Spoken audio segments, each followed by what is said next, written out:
actually too close to the roaches. The roaches actually can't take down those. I mean, tanks can't actually take down those roaches because they're too close. But it does hold. LiquidTLO does hold, and now he's moving his SCV forward, and he's going to repair his mech. Very, very good play. And he's now pushing forward his little advantage, and he's going to move forward and fight off these roaches with those Thors and Hellions. And Hellion not wanting to give chase to these roaches, but I think that was an accident.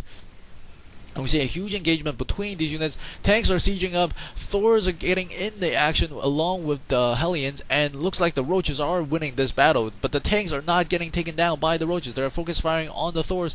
Additional Roaches being produced by DIMAGA at the moment. Because I think he really likes this Roach heavy and Zergling heavy army. But I don't know. Ooh, he does not take down the tanks. And these tanks are going to be able to hold their position. Ooh, no, actually he's going to move forward. And a couple of Vikings do spawn. And he's actually picking off these overlords as he's going, and the population he's not actually capped at the moment, and these tanks do siege up once again, and that will be able to give him a firm position as these tanks are 2-2, whereas the Zerg is only 2-1, and there's 3 plating for the vehicles actually, and we do see a couple of Ultralists being morphed in at the moment. That is exactly what he needs, but he needs to get in the correct position and try to flank this massive army of tanks as well as Thors, and I think he really needs those Ultralisks to spawn. Where are the Ultralisks? The Ultralisk, where are you gonna spawn? You really need to spawn right now.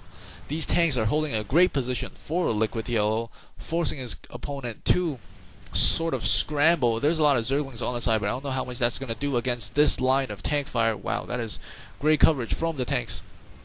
And SCVs are actually going to go and repair the additional tanks.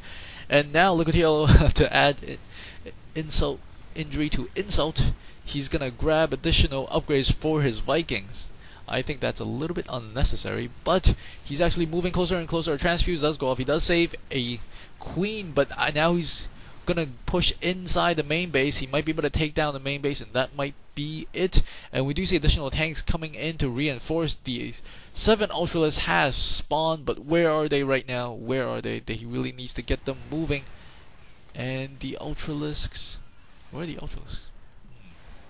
I'm pretty sure a couple of them did spawn, but they probably died that quick. And there's a couple of Ultralisks over here in the second natural expansion. The Ultralisks do spawn and see how much damage they can do. Wow, those damage. That is actually a really good choke point for those siege tanks, because the Ultralisks couldn't get us around. Only one Ultralisk was able to attack at one time. And we do see a lot of Ultralisks coming around from the side, but the tanks are on the high ground and on the choke point. Only a couple of Ultralisks able to hit at the same time. Can't get us around on those tanks. And these Ultralisks actually making a huge difference for DIMAGA at the moment. But if we take a look at the army count, it's about 50 to 150. Ooh, not looking good for DIMAGA. It might be a miracle for him to come back in this game. And LiquidTLO is moving his forces into position, and DIMAGA does not actually have too much stuff at the moment. About 3 times the difference in the mineral count, and we see a lot of LiquidTLO's Vikings killing off the Overlord, and DIMAGA does GG, realizing he doesn't have too much. What a great series, great performance by both players. Hope you guys enjoy that. And remember, always GG your games. And if you don't want to say GG in your games, at least say GG your face. See you guys at the next game. Later.